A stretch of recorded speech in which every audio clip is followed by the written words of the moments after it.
will happen? Find out in Marvel Comics. Hello everyone, I'm Kevin, otherwise known as Form BX257, your friendly neighborhood 1980s G.I. Joe toy reviewer.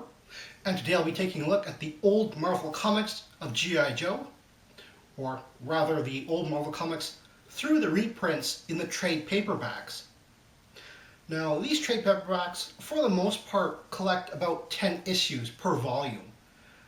Originally these were printed by Marvel Comics itself, but they stopped at volume 5, or about issue 50 in the old Marvel Comics.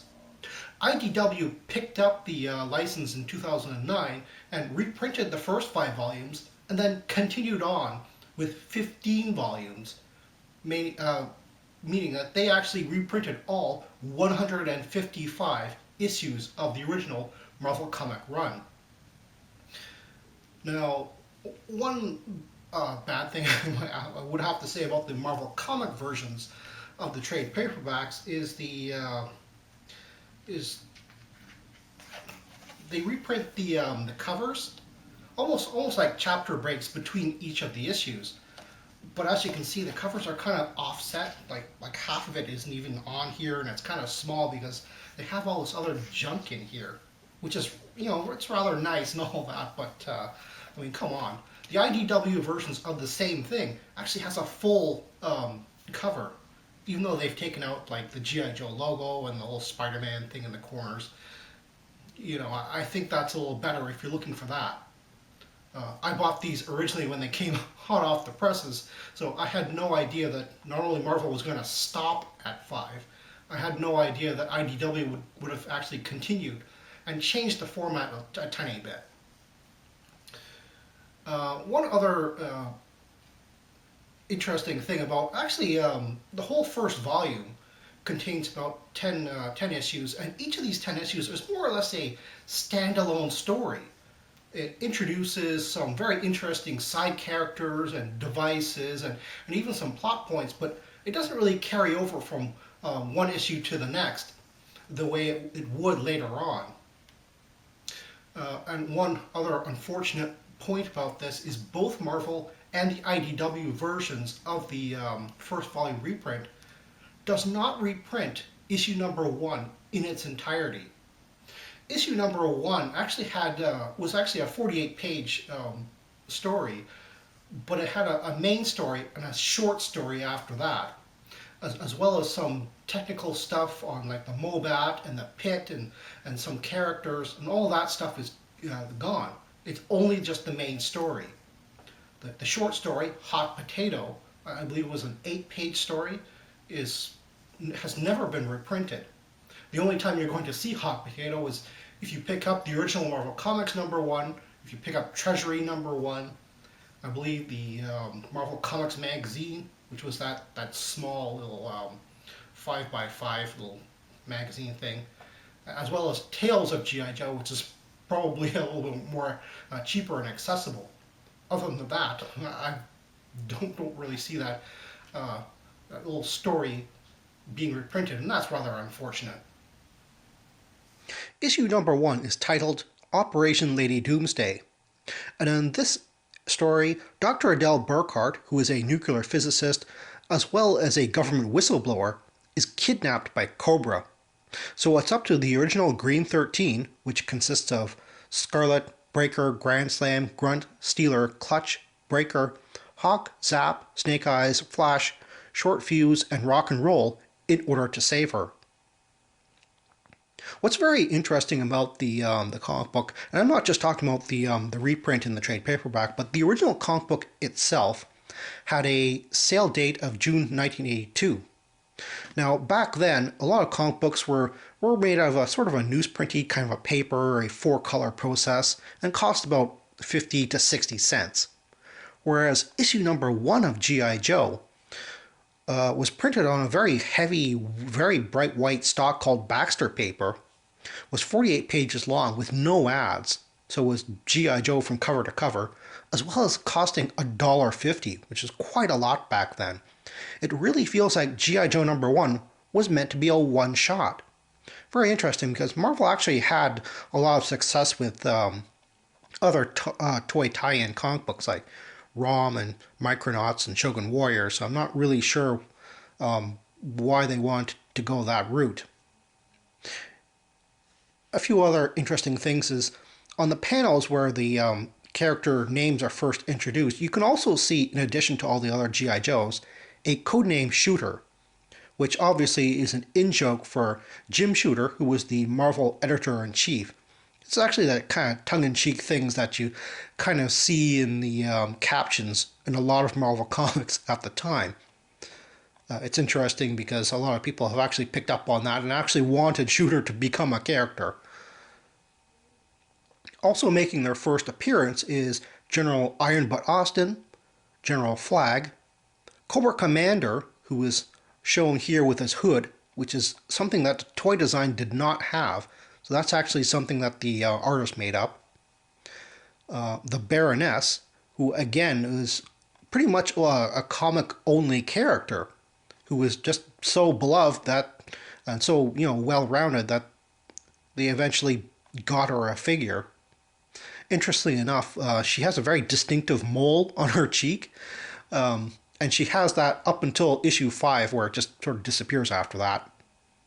Of course, the Cobra troopers and officers make their first appearance here, but a lot of the background Cobra troopers are kind of not very distinctively drawn yet, so it's hard to tell who's who in here. Interestingly enough, a Cobra Island is also shown here, but this isn't the Cobra Island from later on. This is a pre-existing island that they're just calling Cobra Island for now, I guess. And I think one of the most important and very interesting things about the storyline is that it has Dr. Adele Burkhardt, who later shows up in a few other stories later on. There's no point in her being really a government whistleblower. Just being a nuclear physicist is enough for Cobra to capture her, just to help them make whatever super weapon. But it's that type of thing which Larry Hama wrote into these stories that really give a good reaction off different characters. Some characters saying that she has that freedom of speech, so yes, she can complain about what the government is doing with her science. And others are saying, well, she's complaining that, we're making really powerful weapons for the government. Isn't she a traitor? And that's just the sort of very interesting interplay that doesn't have to be there, but is, and actually makes G.I. Joe, at least the first comic book, a very interesting and mature look at a very interesting subject matter. And it really sets the tone for the rest of the series. Issue number 2 is titled Panic at the North Pole. And in this story, a small group of Joes have to investigate when both the US and a Russian Arctic research lab are suddenly wiped out with no explanation. This is the first appearance of Quinn, the Eskimo tracker. And even though he is technically the bad guy in this issue, you totally root for him. He is just such a badass. Now, issue 2 is actually published 2 months after number 1, which again leads me to think that number 1 might have been really intended to be a one-shot, but then maybe did so well that they just continued it on. And number 2 and on are in the regular comic book format of the day. And what's really nice is you can see Stalker in a really good sort of a sub-team commander position here. You only see him a few more times throughout 1982 and the beginning of 1983 because later on Hawk becomes more interested in the field, and he's later replaced by Duke and Roadblock later on. But it's nice to see the few instances where Stalker can really pull what looks like defeat into victory. And, of course, this is very notable for being one of the very few issues that G.I. Joe is not really fighting against Cobra. In many ways, they're fighting against the Russians, which really gives you sort of a perspective on the Cold War at the time. Issue number 3 is titled The Trojan Gambit.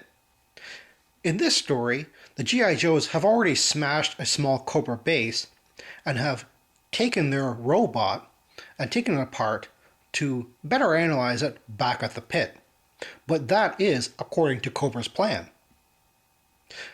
Very nice about this issue is that we get to see some of the pit's, their headquarters levels again.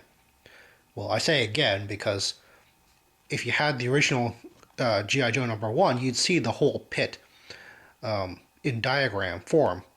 But because it's been edited out, this is the only way you get to see some of those levels. It's also nice to see the Joes in their sort of off-duty lives, even though they're still at the pit. Issue 4 is titled Operation Wingfield. In this story, Hawk, Grunt, and Snake Eyes go undercover to Commander Wingfield's First Strike survivalist compound to find out what exactly is going on there. This issue is very strange because even though the First Strike members are supposedly funded and armed by Cobra, Cobra is not shown or even mentioned by Commander Wingfield or any other member of the First Strike members. And basically, they're just not fighting Cobra in this issue either. In issue 5, titled Tanks for the Memories, General Flagg wants to run the G.I. Joe's sophisticated super tank Mobat through an ordinary New York parade just to prove to the other generals that it doesn't have to always be used in secret operations. Unfortunately, Cobra catches wind of this and wants to steal the tank for themselves. This issue is actually very important because it's the first time that Springfield is mentioned in connection with Cobra. It's an excellent story, and it even has a little cameo by Mayor Ed Koch of New York. Issue 6 is titled To Fail is to Conquer, To Succeed is to Die. In this story, a Soviet spycraft crashes into the mountains of Afghanistan, and it's up to the G.I. Joe team to recover the pieces before the Russian equivalent of the G.I. Joe team, called the October Guard, gets to it first. This is, of course, the first appearance of the October Guard, which at this point consists of Colonel Brekov, Horror Show, Dana, Shraj, and Stormovic. This issue actually does end on a cliffhanger, so it does continue into the next issue. And I have to say that this is probably the coolest G.I. Joe cover for the first year. Issue 7 is titled Walls of Death, and this continues the story from issue 6. Here, Cobra has snatched the Soviet spy plane parts from both G.I. Joe and the October Guard, and now they both have to team up to recover them from Cobra. This is very interesting because here we have some Cobra specialists who are actually named. Ironically, one is named Rattler and the other Copperhead, because they, spoiler alert, are both killed. I'm assuming that this isn't the same Copperhead as we get later on. Also very interesting is that Cobra Commander uses a body double in this issue, which I think explains kind of a lot later down the road. And this issue actually has a twist ending. Issue 8 is titled Codename Cstrike. In this issue, G.I. Joe has to protect a rocket launch, which is going to launch a satellite which can track down Cobra's deadly new sea bases. This is very interesting because this issue is written by Herb Trimpe, who I hope I'm pronouncing that last name correctly. But he is mostly known for doing the artwork from the early parts of the G.I. Joe series. And it really doesn't feel like a Larry Hama story. I mean, It's certainly a nice story and a good story, but the characterization is just a little bit off from how Larry Hama was starting to develop the characters. Another interesting thing is here we have Cobras using mech walkers.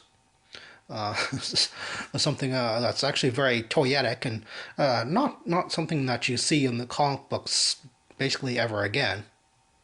And also we have G.I. Joes in space as well. Issue 9 is titled The Diplomat. And in this story, the G.I. Joes recover a Cobra message about an upcoming assassination in a diplomat's name. So Scarlet and Clutch are assigned to that diplomat to protect him at all costs. Now, as far as this issue is concerned, it feels a little phoned in. It's very predictable, but I think it's still an excellent Scarlet adventure. It really brings out her personality excellently. And finally, issue 10 is titled A Nice Little Town Like Ours. In this story, 3 G.I. Joes, Scarlet, Snake Eyes, and Zap, are kidnapped in the middle of a mission and brought to a new Cobra base, which turns out to be an entire town of Cobra subversives. Now, this is very notable for it being really the first true depiction of Springfield as a Cobra home base. Of course, the state is unknown, but just how the town becomes sort of wrapped in Cobra's coils, as it were, is a very interesting and compelling read. This is, of course, the first appearance of the young resistance fighter named Billy, who is depicted a little bit differently than how he would be later on, as well as Dr. Venom, and his brainwave scanner makes its first appearance here too. Well, that's all the time I have right now. Please check out my Facebook page for more information and behind-the-scenes photos for these reviews. Thank you for watching this video, and stay tuned for next time to see another 1980s G.I. Joe toy review. See you then.